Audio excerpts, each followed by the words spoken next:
Welcome back to Throttled Up the Podcast, presented by Dirt 2 Media.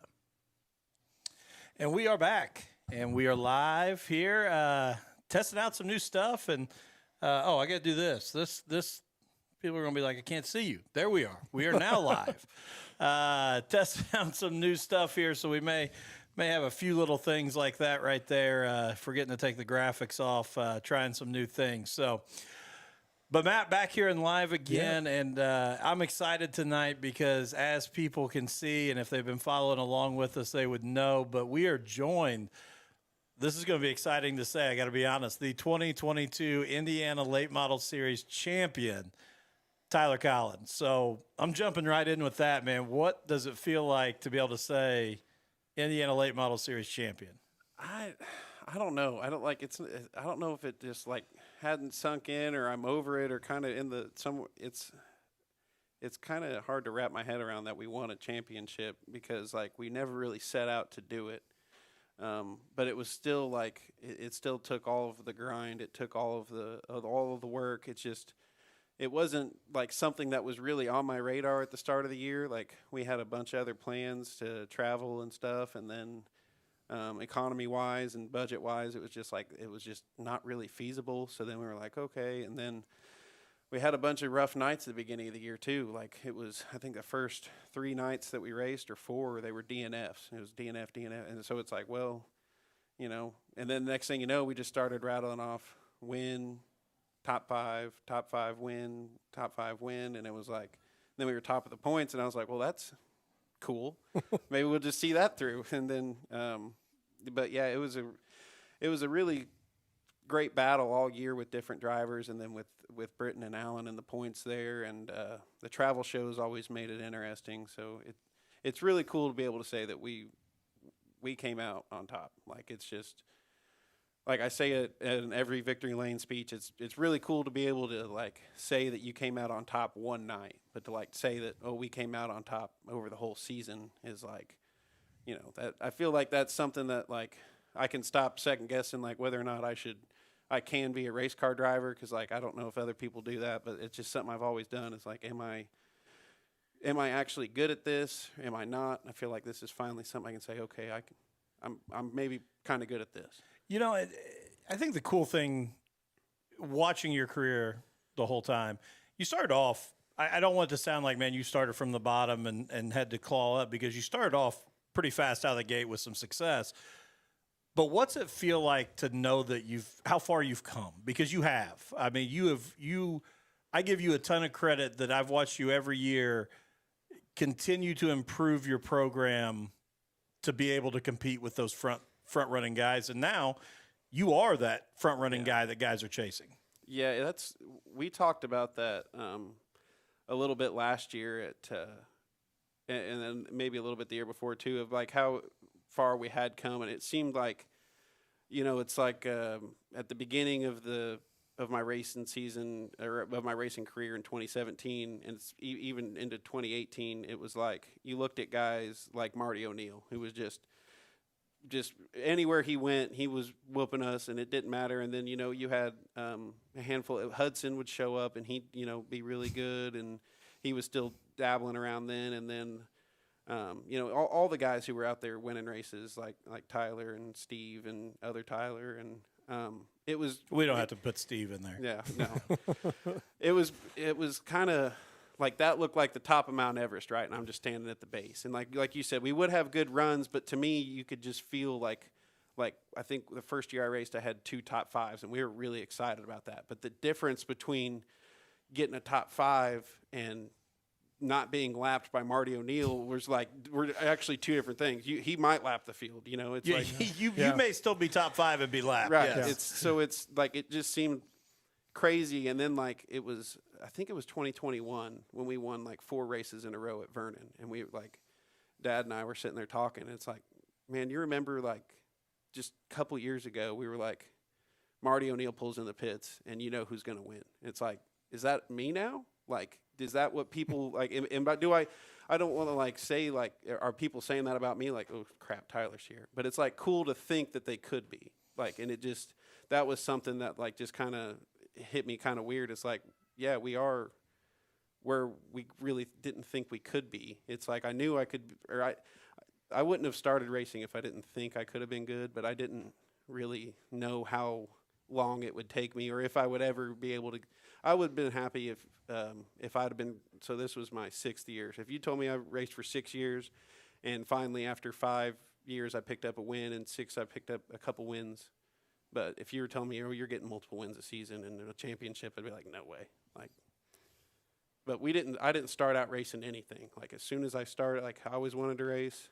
They didn't let me. So 2017, I was like, so I had to learn, all the cues about just racing like side by side with other people in any car, and like how do starts go, how do restarts go, what are you going to do that's really going to make somebody mad, how do you be a lap car? That's like there's so many different things that go into it. Being a good lap car is a big deal. Like if you want to earn the respect from the other right. guys, and I think so many times some young drivers and miss that is they think I gotta keep racing, I gotta show them I can race with. Being a good lap car, being a guy that gets out of the way and doesn't cause problems, will earn you respect. That now you can walk in a guy's trailer and say, "Hey, help me out. Well, give me advice." Mm-hmm.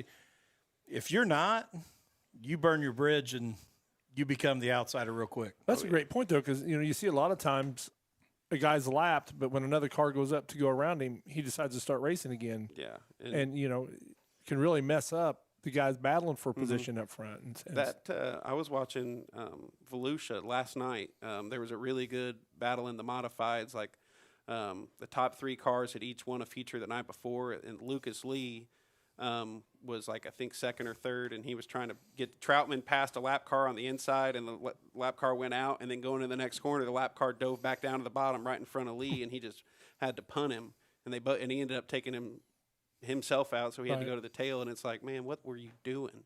That was the leader. Like everybody's smart enough, it's like you never want to be the lap car that cost somebody a race or the fans are glued to the front typically, like the majority of them, especially when there's a good race to the front. It's like, well, you just ruined all the fans' night. They were about to get a good show, there is a lot of that goes into being a good race car driver that does not involve being fast. There's the whole giant list of things that you should do, just like you said, to be respectful. And like I said, I was trying to learn all of that and try and figure out how to also be fast at the same time. So, do you think we've talked about this before, but you traveling down south and racing all those other tracks, you think that made it, I'm not going to say easy, but easier to come back home and race at the tracks you're familiar with?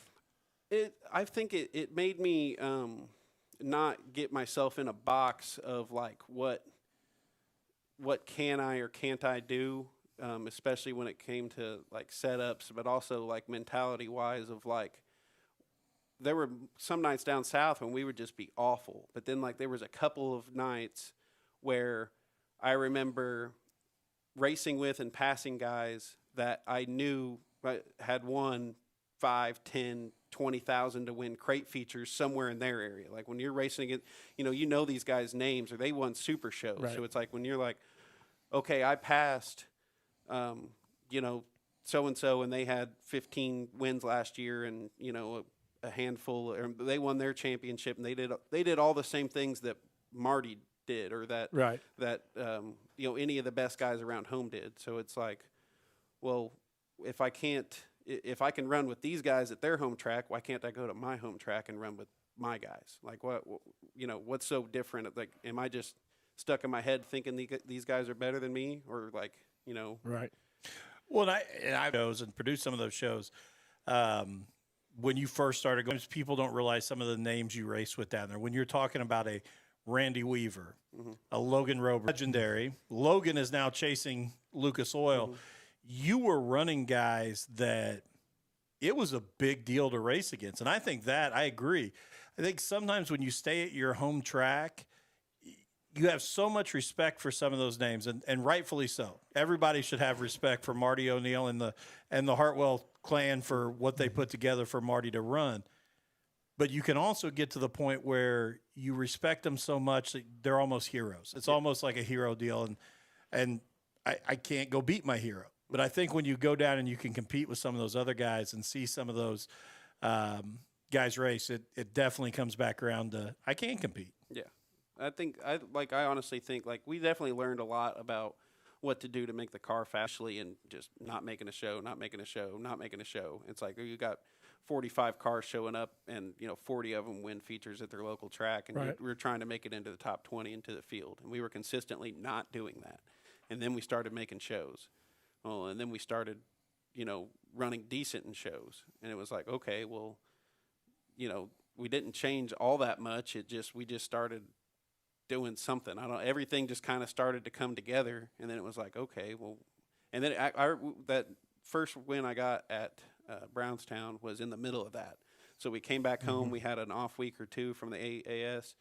It was in July, and so we just show up to Brownstown, and I can't remember who it was. I had somebody on the four-wheeler with me, and I was kind of looking at the track, and I was like, I'm going to win this thing tonight. And they're like, what? I'm like, why not? I'm like, Brownstown was never like my track. I was never like that great there. I'm like, it's just a racetrack. I'm like, used to race against these guys all the time. We're stepping up our program. I'm like, I'm going to win tonight. And then we went and did it, and I was like, oh, crap. Like, that was Well, I was right. Yeah, I was right. I was still announcing there then, Yeah. and I tell you what, when you came out that night, you looked like a whole different driver from where you had raced in the past, and it was obvious you had learned something while you was out traveling, man. It showed immediately when you come out there. Yeah, it's just like we were saying, it's really cool to me to think that I don't think of myself as like a guy that's could be like guy starting now, like, oh, I want to beat Tyler. Like, I don't think of myself as like that level of being good. I think of like myself as a good competitor against the guys that I'm racing against, and I just want to go out there and win. But then also trying to look at it from the outside, it's like, man, it is really cool that we're picking up 7 feature wins this year. Where it's like before, it's like if I got one, that's cool. Like, well, we've always talked on here too to a lot of guys. It's amazing how the racer's mentality goes. The first time that you get out on the track and you get a top 5 in a heat race, you're like, okay, all right. Then you win the heat race. You're back at the trailer and you're marking up heat race wins, or you maybe mark up that B main win.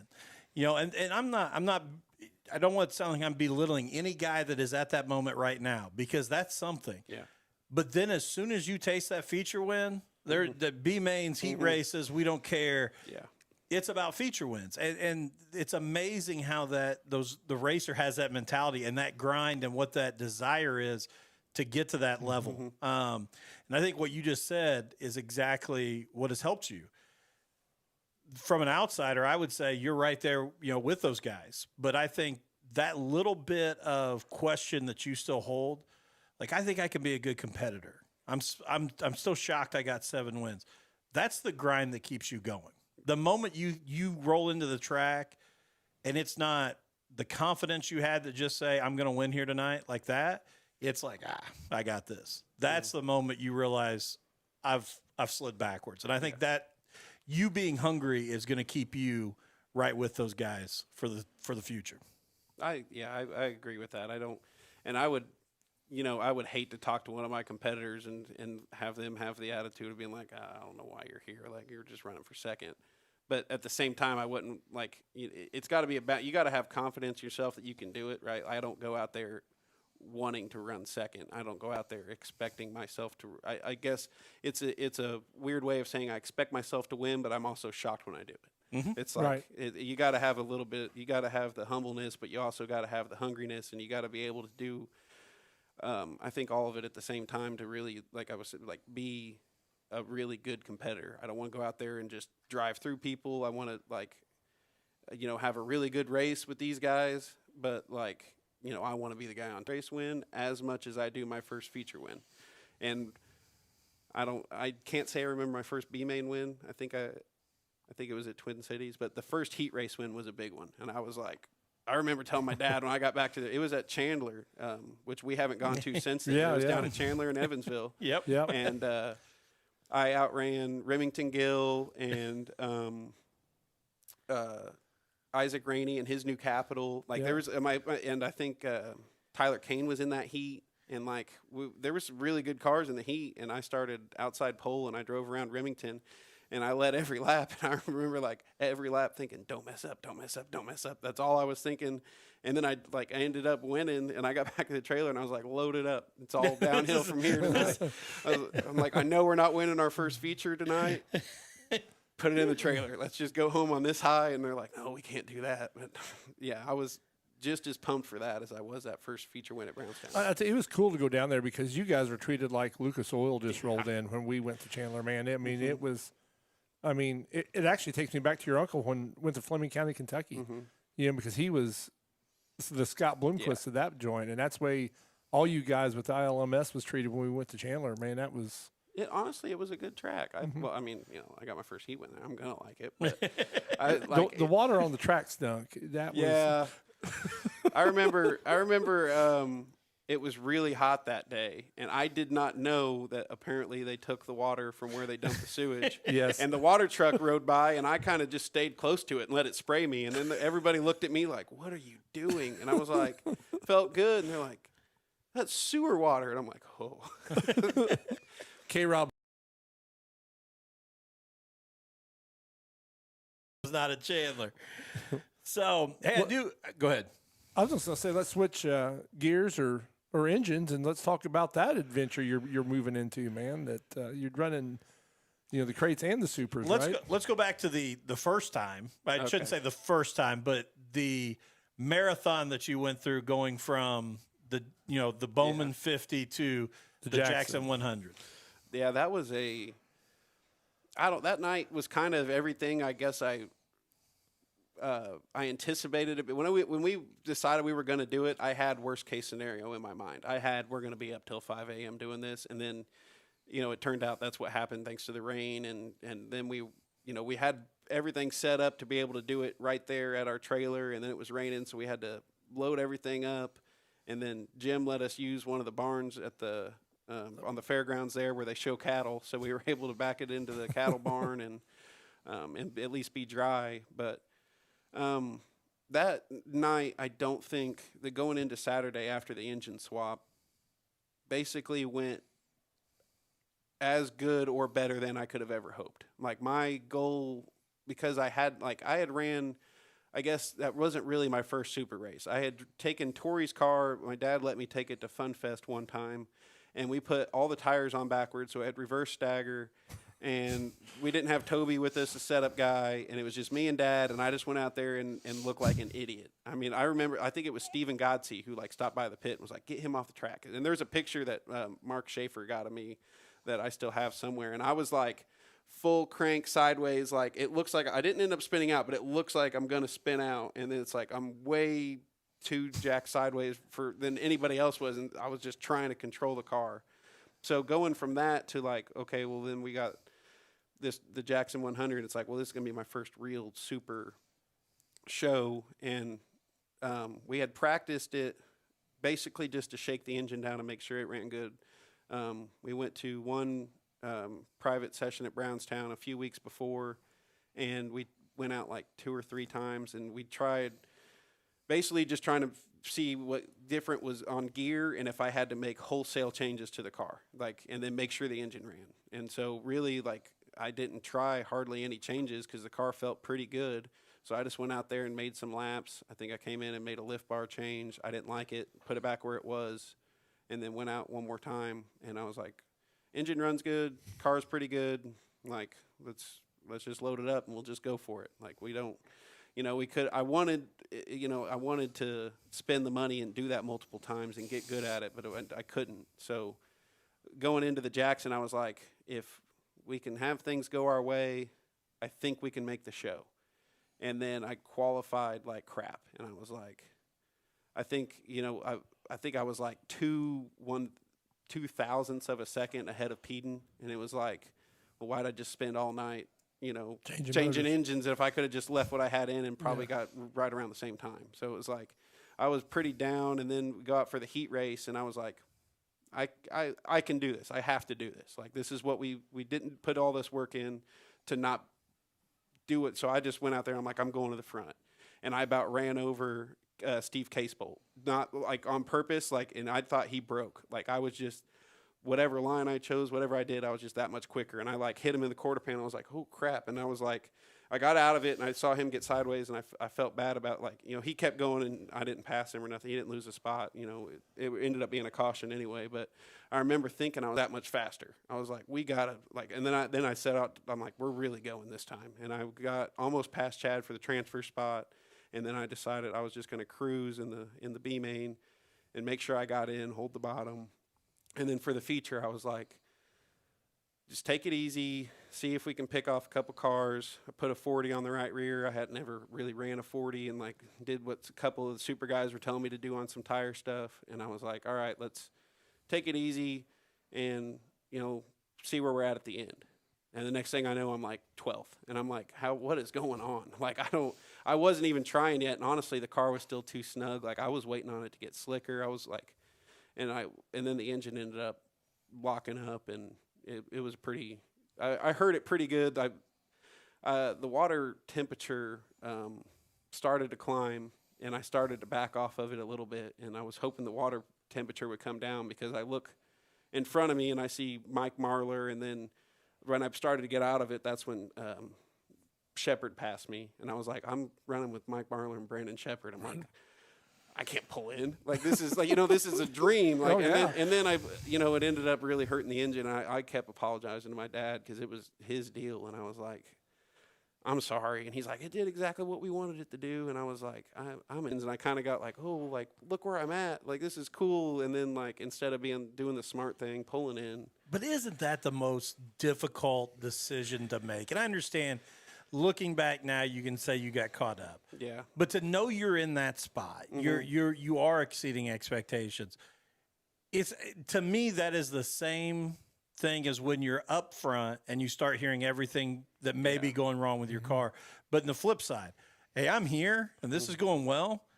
I don't hear that. Yeah. It's okay. Yeah. Who wouldn't do that? We're going to push this.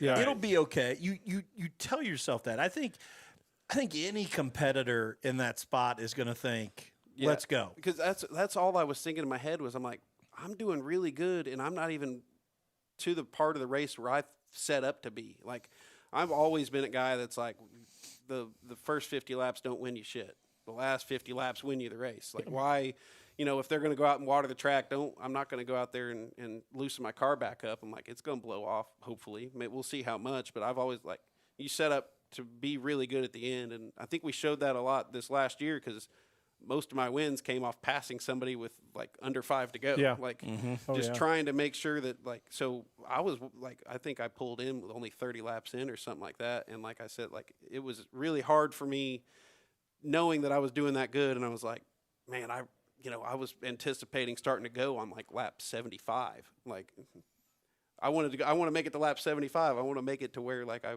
really wanted to be, but hopefully I did learn a lot. I learned definitely, and like trying to figure out what all we have to do. And thankfully, you know, Travis Kern is really good to us and he's getting our engine put back together. And Jacoby Hines made me a good deal on some parts and like a bunch of, you know, things happening for us that it's going to help us to where, like, we're not going to have a whole boatload of money going back into this engine. Like, it's honest. The one we raced at the Jackson, we had less money in than we have in our crate. Like, that surprised a lot of people. And Travis said his phone was ringing off the hook. Like, there's no way, like Tyler was saying, that was a wet sump engine and this, that, and the other. And there's no way, right? And he's like, yeah, it is. And then he started having people wanting to order them. They're like, so I don't have to pay for the whole oil system and everything? And it's like, well, it does help your engine last longer, but like for what we want to do, being able to swap back and forth, the wet sump just made sense. And like I said, the crank came out of Tori's engine. I think it's older than I am. We traded engines, one of Tori's engines that we had sitting around that I think everything on it was older than me, to a different guy who wanted to go steel block stuff, and we got some of his stuff. So like, we really had less money in that than we had in our crate. So it was like. And we're going to have about the same in a rebuild, as a little more than we would have a crate rebuild. But like, I'd say this is probably it. Like, I don't think we're going to get that lucky that many times in a row. Right. So I got to be careful with this one. So what is the plan? I mean, this is I know you've hinted it around and you've put some stuff out there on social media, but I want to say that we'll end up being Brownstown Speedway Super Late Model Champion this next year. Like, I would say, like, if you were going to ask me what's your goal, I would say that's really kind of it in a roundabout way. Like, I want that to happen because I ran so good at all these other races. World Outlaws Show, Flow Racing Night, Born Free, different things that come in. It's like, well, every race pays good. You only have a handful of what you call weekly super shows. And it's like, well, if you just run those and you run all the other ones, it's like you can be, definitely in the point somewhere decent. So it's, I hate to say, like, I want to put like that high, like, of a thing on it, be like, oh, well, let's just run good in all these super shows. It's like, well, I've said it before, I don't think there's a big difference between super guys and crate guys. We're just as good as the super guys. Absolutely. We just don't have the engines. So I'm trying to say, I'm going to put Dad's money where my mouth is, since he's buying this engine, and say, well, let's just go do it. Let's prove it. If I can be ILMS champion, I can be super champion. So why not? Well, and Jared Bailey, a year or so ago, argued that you're almost better off to go super racing because of the better payouts. Yeah, and I think there's a lot to that, and they're honestly fuel's cheaper, which I like. In order to really be good in a crate, you got to run E85, or like there's some oxygenated stuff or whatever, methanol if you go to a place that doesn't tech, wherever, but like. Supers just use race gas. It's like, well, it's expensive per drum, but you only burn, like, I was talking to some of those guys, like, oh, we'll burn like 8 gallons a night or something. And I'm like, I burn like 15 or 20 of like, so it's like, well, might be a little cheaper on fuel, probably go up in tires. So it's like, running costs aren't going to be all that different. Oil changes probably happen a little more often, but yeah, I think operating costs are not off enough to like where the payout is like not going to offset that. So I definitely think there's a chance, especially if we could, I think that's another goal. I would really like to at least be in really, really good contention for a couple of those local show wins. Like, I think, I'm not going to say, well, let's go out there and win the Icebreaker. Let's go out there and win Flow Race. Yeah. Or any of those shows. And it's like, I don't see any reason I can't outrun Bailey, Stapleton, Gilpin. Now, I'm not saying I'm just going. It's not a cakewalk. That's not all what I'm saying. Understand what you're saying. Nothing but respect for all the great super guys, just like all the great crate guys. But it's like I gotta, like I was saying, I gotta. You gotta believe in yourself if you're gonna go do it. So it's like why not? Like we'll just, I might be totally wrong. I might have been a beginner's luck thing at the Jackson. The car might need all kinds of different adjustments and everything, and we might be struggling all year. But I'm prepared for that too. I'm not enough to say, oh, we're just going to go out there and dominate. No, I don't think that, but it would be nice to go out there and be competitive on a weekly basis in the supers. Let's also talk about this because, you are going to bounce back and forth between the crate and the super. And we talked earlier about your time with Joe Rush and the American Crate All-Star Series and everything that Joe does. And I got the utmost respect for Joe, but pretty exciting news that Joe is bringing the American All-Star Series north. I know that 2 or 3 years ago, you and I and Joe, we had talks about trying to get them up here, and Paragon Speedway hosting a $20,000 to win crate show as a guy that has done both, because I've said this forever since I had my experience in Tennessee with the American All-Stars. That's normal in Tennessee for them to run for 5, 10. 20 is a big payday, don't get me wrong, but $5,000 or $10,000 wins, that's normal for those guys to get to go run for. What's it like to finally know you got a crate show here in Indiana that's going to pay out $20,000? When I first heard the announcement, initially I was like, why Paragon? Because like I went there once and I wasn't that great, and and there's a bunch of the toughest crate competitors that's basically their home track. So it's like, why couldn't it have been Twin Cities? But I get like Paragon doing a great thing, stepping up and doing this. So it's like it was more joking about it's awesome to see somebody step up and say we're going to. Well, I hear that Peden is actually doing track prep. Of course he is. I think he's also probably doing draw, and he's probably like having. Neil is teching, and Peden is track prep and draw. Yeah, Jamie's going to be up in the tower doing qualifying times. Yeah, I can see how it's going to go. But no, it's really like, and the great thing about like finally having a show like that come up to Indiana is like that show pays what the Jackson paid last year, right? Or was it Jackson 20? It's right around the same. I thought Jackson was 20. So it's like you're getting a Jackson 100 payout for crates. And if anybody out there thinks that it's not going to be just as competitive as a Jackson 100 field just because it doesn't have big names, like you're going to be wrong. There's going to be 50, 60 cars there. It's going to be tough to get. It would not surprise me that like out of like all the guys that won features this year, here in the state or wherever. So you got like Mag, Britton, me, Tyler, all of the guys that you could think of. Like, it would not surprise me if multiple of us do not make that show. I would agree 100%. Like, that's just like, it would not surprise me if one of us wins it, like either, but like you're going to see a side of crate racing that's like kind of, not really ever been around here. And I think it's going to draw the guys up it's going to draw guys from other areas that are these crate superstars.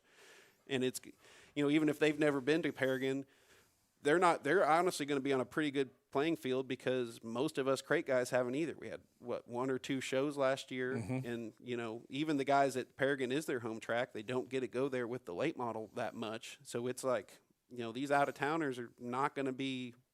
It's like just because it tracks in Indiana doesn't mean that we're like shoes for it. If I haven't been there, Oh yeah. Paragon's just as different for me as Volusia is. Like,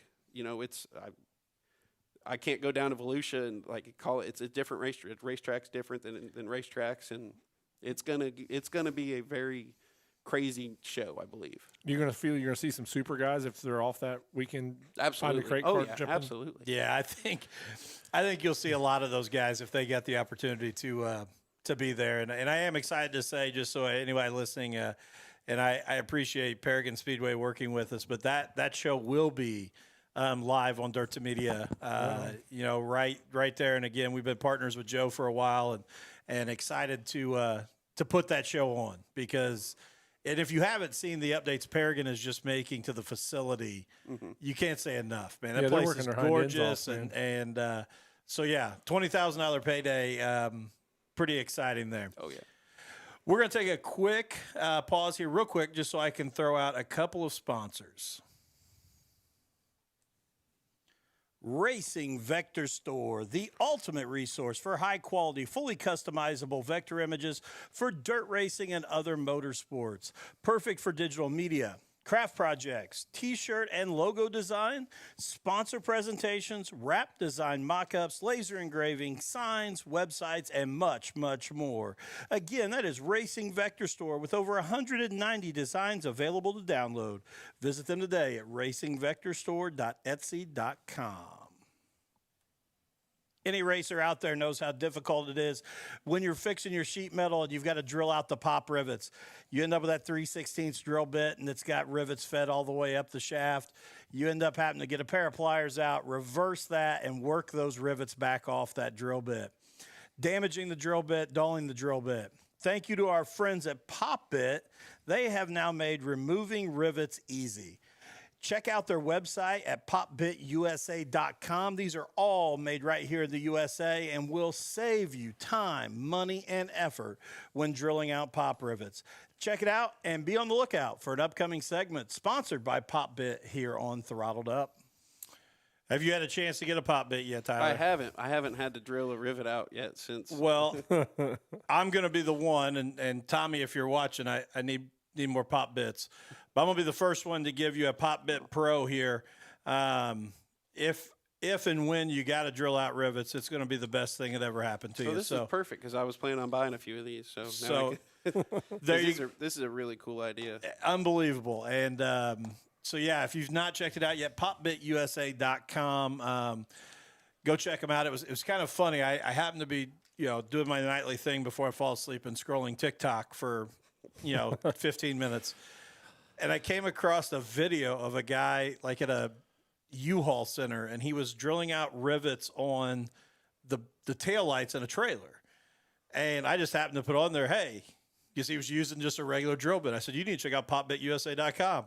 The guy commented back to me and said, had never heard of him. I just looked at their website. And I was like, I just threw that out there thinking this guy will never see this. But so really cool. But yeah, check out popbitusa.com and get over there and help these guys out and give them a chance. So Tyler, we talked a little bit before we jumped on the mic, and I want to go back to this because, we talked about your Uncle Tori and what that whole family connection means.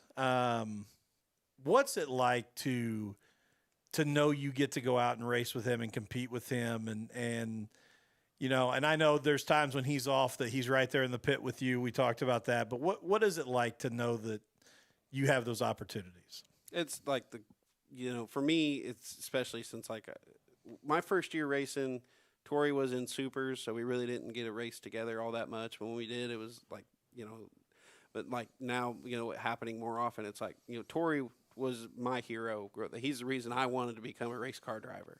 So for me to get to go out there and race against him, I know we were talking about the show up at Lincoln Park where he passed me like I was sitting still after, to take the lead. And I was like, I was rooting for him just as much as I expect him to do the same thing to me. Just because I'm racing against him, I don't race him any easier or any harder. I'll make sure I'm clean with him, but I'm not going to give him a win. I was trying, and I would expect the same thing out of him. I don't give me nothing. And we do, we're both race car drivers, but it's so cool that we get to go and do that together. And as a kid, when I was growing up going with him, it's like, well, now I get to be out there and he's still out there with me. And it is really cool too when he's not racing and he goes with me, having, he'll give me, bits of advice here and there and, just help me, not get in my head so much, help me calm down or whatever and not, overthink a situation or something like that. And he's like, just go out there and, do what you do or whatever words that he happens to give me that night. It's like, well, it's always helpful having him around. That's awesome. We've talked also about, the engine swap and some of the things, and I know you got a pretty good crew that rolls with you about everywhere and helps you get to the track. So why don't you shout those guys out and thank them? I got to thank Dad first. It's always me and Dad in the garage. That me and Dad on wash day.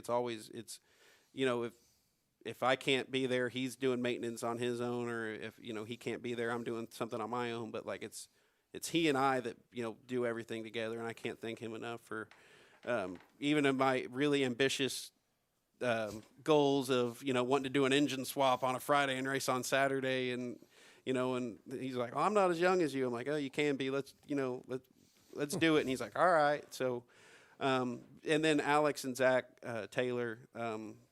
Those guys are they're like my brothers. I can't thank them enough. They're there every week. Sometimes they got stuff going on, but at least one of them's there every week, taking care of all the things that I hate to do because it distracts me from things that I feel like I should be doing, but things that have to be done. So it's getting the tires off, making sure my pressure's set, making sure my lugs are tight. I forgot I want this tire groove different. I want, we need to recipe this. We need, I need these tools. We get in a hurry. It's like, okay, body, rip the quarter panel off. They're in there. Everything that lets me focus on making the car faster, where I can not just be overly stressed out trying to worry about. Those guys take care of it without I don't have to tell them nothing anymore. They're just doing it, and it's just so nice. It really is. I see guys that a lot of drivers that have to jack the car up, take all their own, which I still do something. I'm not saying I'll just sit back and sit in my lawn chair and let those guys work. But I see guys that have to do all that stuff on their own, and I'm like, there's a lot of like honor and stuff in that, but also like there's a big advantage to me not having to do all the things that my crew does. So I can't thank all of them enough. We would not be where, or I would not be where I am. We would not be where we are as a team without all of us being, working so well together now after these few years. And then, like I said, Tori and his crew guys, if they're not racing, they'll come help too and lend a hand wherever they're needed. So I think it's awesome that Toby Yeah, I was going to say, has helped Tori for so long, Right. and then Toby's boys are helping you. I mean, it makes it's really like, since we family all around. I Yeah, mean, we grew up together. Yes. Dad and Toby and Tori, they've all been friends since they were young, and so now I grew up with Alex and Zach, and it's really cool to have them at the track with me. And then, and then it makes us both our teams really close. It's Oh, like yeah. Tori needs something, and I won my heat. All my guys are over there with Tori, Yeah. or vice versa. It's like we're all flip-flopping back and forth and doing whatever we need to do to make sure that both of us have the best night that we possibly can. It just, because we've all been like family our whole Oh, lives. yeah. Let's talk again. I know it's kind of that time when you're still finalizing some things, but who's some sponsors that you're wanting to thank? Justin Shaw, Superheat Solutions first. He's, again, another one of those people. I would not be where I am without Justin. Can't thank him enough for everything. My car's up at his shop right now, getting a body on it and shocks fresh and whatever needs done, so that when I get that thing out of his shop, we're ready to go win races again. We'll bring it home, put the engine in it, whatever. But Is he not hands down? I want your perspective on this, but is he not hands down one of the most talented individuals in this? he in really is. motorsports? I think a lot of people forget that he's a really talented driver. Like, Yeah. Oh, 100%. I don't know. Like whenever I was kicked out of Vernon a couple years ago for part of the season, and I knew that the couple big races were coming up. Me and Justin were in preparation for him to drive my car. I was like, I'm not going to let this fast of a car sit idle, especially at my grandparents' race. And I think the other one was the Kerry Rui Memorial race that was paying it ended up paying $4,000 to win. And like, I knew it was coming up. I'm like, we are not going to let this car sit here. I'm like, you're going to get in it and drive it. And he's like, well, I haven't raced it before. I'm like, I don't care. You can do it. And he was like down on himself. He's like, I'd like to get it out at least one time first. And like, I'm like, no, you don't need it. Like, we're going to go do this. I trust that you can get in it and go win. I'm like, even if you don't, like, whatever. But I trust that you can. And he's been out of it basically since I started. His last year that he was kind of full-time racing was 17 in my first year. And that's kind of how we got connected. I didn't really know him before that. We were racing against each other, and then we just kind of became friends. And then he started his business, and I was like, all right, bring you my car next week. Like, you're going to be doing setups, bodies, help me. And it just kind of took off from there. So, and then the knowledge that he has in shocks now is like, it's up there with anyone in the country. He started out not even really being into shocks. He was doing bodies and stuff, and we were taking my shocks to Brock Burton. And then he ended up making some deal with Brock and got Brock's dyno. And then he's like, I guess I'm working on shocks now. And now he's one of the top Penske sellers in the country and one of the top, shock tuners out there. And Wow. it's really cool to see how far I feel like that's one of the reasons that he and I like mesh so well together. It's feel like we've just grown together. Like I was a rookie and he was just kind of like starting out in this business. And it's like, as I get better, I feel like I help make him better and he helps make me better. And we just both Oh, yeah. kind of, and it it's awesome that like he was telling me that he was like number 2 Penske dealer in the country or something like that. Like I think that's what it was. But it's like, man, that's awesome. Seeing as I was one of the first people to buy Penske's from you. Like, it's like, and now here we are winning a championship with these Penske's I bought from you, and you're selling however many sets and doing these work. And I think I was at the racetrack the night you made the switch because you had to do your own little sponsorship on the spoiler that night. yeah, I was going back and forth between Penske's and Bilsteins. Yeah. But the Bilsteins were his. Like he was loaning to me because he was wanting to get into those too. So it was his set of shocks, and we were doing some, I was testing out a few shocks for him that he'd been wanting to try, and we were learning some stuff. So yeah, it was. I didn't want to go out and win a feature on Bilsteins with a Penske sticker on the back. And like a lot of people, I see other guys that do it and they don't care. But it's like for me, I was like, I want people to know and I did win that night. We put Yeah. Bilsteins on. I taped over the Penske and wrote Bilstein. 'Cause, like, I didn't get anything out of Penske. It's just like, if people out there want to know what I'm running and go out there and buy it, call Justin. He'll sell it to you. Yeah. Like, Right on. that's the relationship we have. It's like, my program is an open book. It's like, if somebody calls, and this does happen actually quite often, which is one of the cooler parts to me, is like somebody's like, what does Tyler have? And Justin will tell them, and be like, I have it here. You want it? Yeah. Perfect. A win-win. You make money, and I don't care. Right. But so Justin, my mom, LuLaRoe, Debbie Collins, her boutique, actually out of my house now since we bought their house. But and S&M Precast, Tail Feather Farm Market, Valvoline, Capital Race Cars. I'm trying to think of Ride Auto Part Machine, Stop Protect Brakes, Gorsuch Performance Solutions, new sponsor on board this year, Nolan Wells Construction. I'm trying to, I don't know. I'm sure I'm forgetting somebody. It's been a few months off. I can't remember everybody, but Travis Kern Race Engines. Can't forget Travis. Travis is the man. He helps keep our crate engine and now super engine going. We popped engines before, or I felt like I was about to blow one. It felt like it was down on power. In and out as quick as he can. Super great guy. He's one of the best guys, I think, that I've ever met in motorsports. He's one of the least greedy, like, actually out there doing it for the racers kind of people. And it's, some people out there, it's like, you can go out here and get this and better and go out to North Carolina and buy this. And it's like, yeah, but you ain't going to get what you get from Travis. Yeah. Like, you just. The service and Travis is going to get you back to the track because he wants to see you at the track. Exactly. That's what I was going to say. Yeah. Yeah, he wants to see his racers out there, not just running good, but just running. He wants Even if to he's see got to his loan you a motor he's got sitting back there, he wants you racing. He is. Yeah.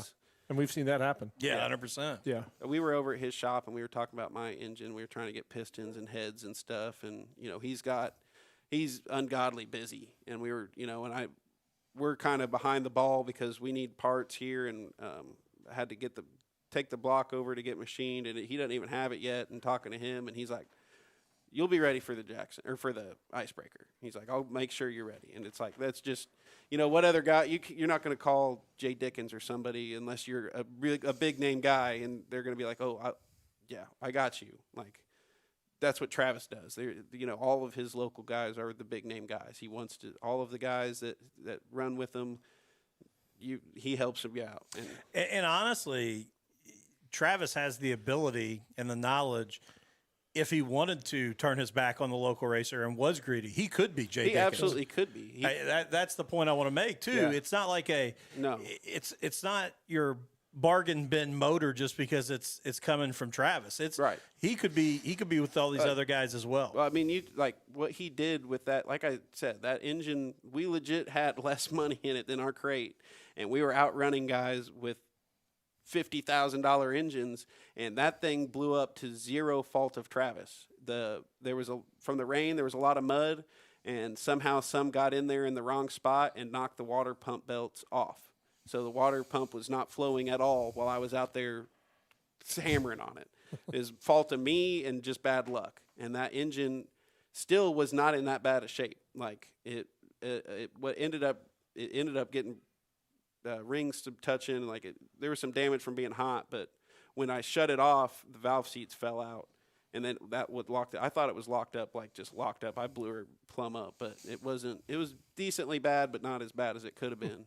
And that thing did everything we wanted it to do and more, and would still be chooching right now had I not done what I did. I could have saved it, but had the mud not knocked the belts off. But yeah, I can't say enough nice things about Travis. He's it's really every time he's at the racetrack and we win or run good, he's over there. And how'd it go? Went great. Engine still runs flawless. I think last year we were still. Or was it the year before? We were winning races, and it had 2,000 laps on it. I tell Travis, I'm like, I don't know if you know this or not, but I don't look at my gauges, one, and I was like, and I run no chip, basically. I let the valves catch it. I'm like, and he's like, working so far. And I was like, yeah. I'm like, you just build that good of an engine that I can go out there and like, he knows I'm not easy on him. And then they last 2,000 laps of a crate engine. Awesome. I do got to say here, even though sometimes I try not to talk about Steve Peden on here, but I do got to give a big shout out. And for anybody listening with a small business, what he's doing right now with the nose sponsorship of his car, he has had above. So if you look at his car, right above the royal purple logo there, he's got a silent sponsor that has stepped up to pay for the spot. And if you are a small business, he is asking you to submit some things. So head over to Steve Peden Racing on Facebook. Him and that silent sponsor are then going to go through those and choose one small business to be featured on his car for free. So I've sent him some information of Dustin Roller Motorsports, pictures of myself. I'm assuming my face will be on the front of the P3 this year. But just cool, man, and just something totally different than what a lot of guys, and for its silent sponsor that stepped up and threw that out there, kudos to them. Really, really cool deal. So anybody out there with a small business, look that up on Steve Peden Racing and, take a shot. See if you can end up on the front of the P3.